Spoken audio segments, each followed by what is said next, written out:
So where to start with Darling and the FranXX, man? I mean, this show, it's setting itself up for just a crazy ending. I mean, a crazy last 9 episodes or so.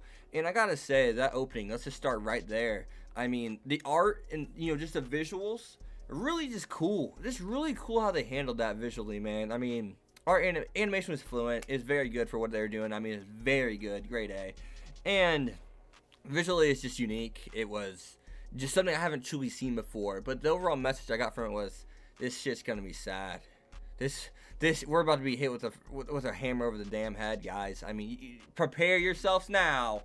Don't say you're caught off guard. Prepare yourselves now, please. Even though you'll try, and we won't be able to prepare ourselves for what's about to happen from everything I saw in the opening, you gotta at least try. So it seems as if the kids are turning, and I mean, we see 02, she sees the hair on, I can't remember that one girl, that's the only name I can't remember out of the whole group, but we see that she sees the gray hair, and she's just kind of like, she's, acknowledges it, and then kind of like, backs away, just acts like nothing, she didn't see anything, acts like nothing's going on.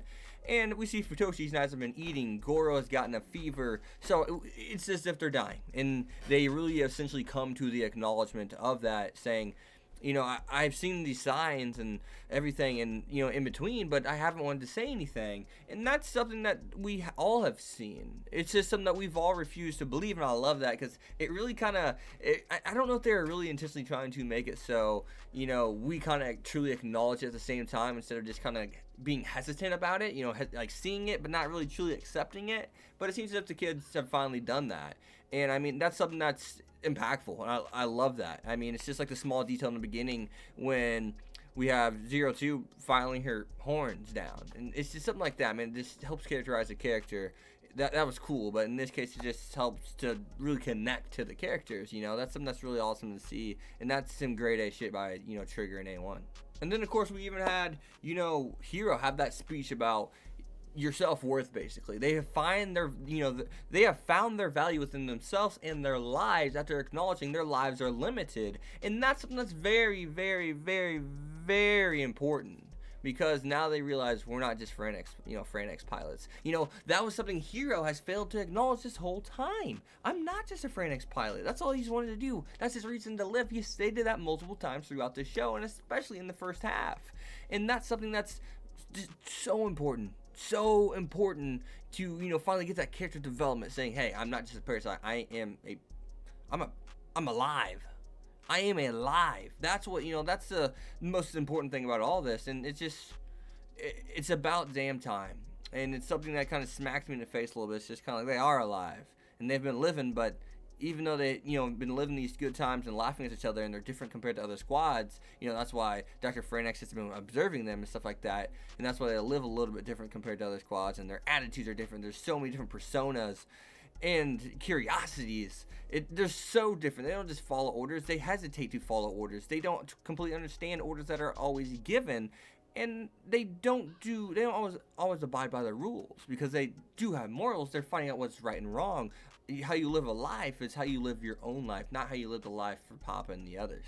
And the music to go with that scene, once again, I want to say is very impressive, but at the same time, I do want to say it hasn't been a month since they've been in this scenario, so that does add a little bit more, I guess, weight to that, because it's just like they've been getting shit dropped off, but no communication with anyone. They've just been hanging out amongst themselves, and after everything that just happened, and then to magically just go from no communication, that's pretty nuts. That it seems as if you're forsaken. And we gotta look at the people above said they don't need 2 keys, and they've sent people on their way to inform, I guess, per se. So I don't know what else is going on with that. 002 is has been kind of I guess hinted at as being one of the keys, but at the same time we look at that, who's that girl in the ending, and was that a Coloxosaur dragon? Like, holy shit, that's badass, and it looked cool as shit. But who is that person that we see in the opening? Who is that person that we see at the end of this episode? That's something that we're really gonna have to ask ourselves. I mean, is that like a bunch of people made to be one person, a Coloxosaur? I don't know. How much do the people up high know?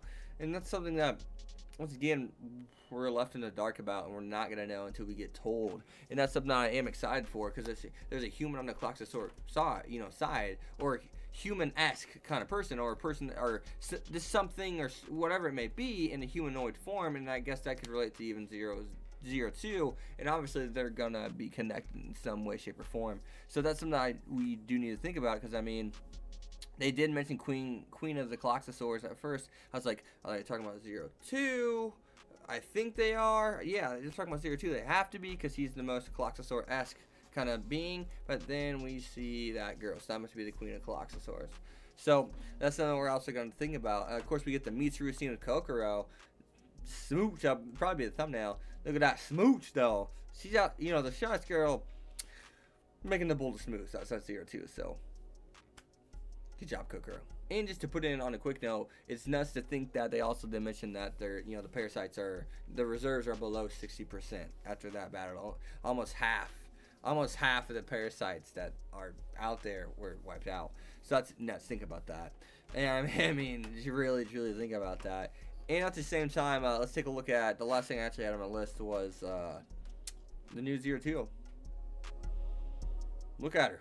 She's a totally different person. I don't even know what to think. She's like the perfect person. And one thing that's really cool about all this is the fact that she even stated that she acknowledged, I wasn't looking to be human. I was looking to live like a human. That's what I needed. That's why I'm acting the way I am. You guys have shined so bright for me because you live your life. And that's what she's failed to realize this whole time, man. And it's crazy to think and crazy to see where she is now compared to where she was, and you know, like the last couple episodes. Like, damn, whole new 02, whole new.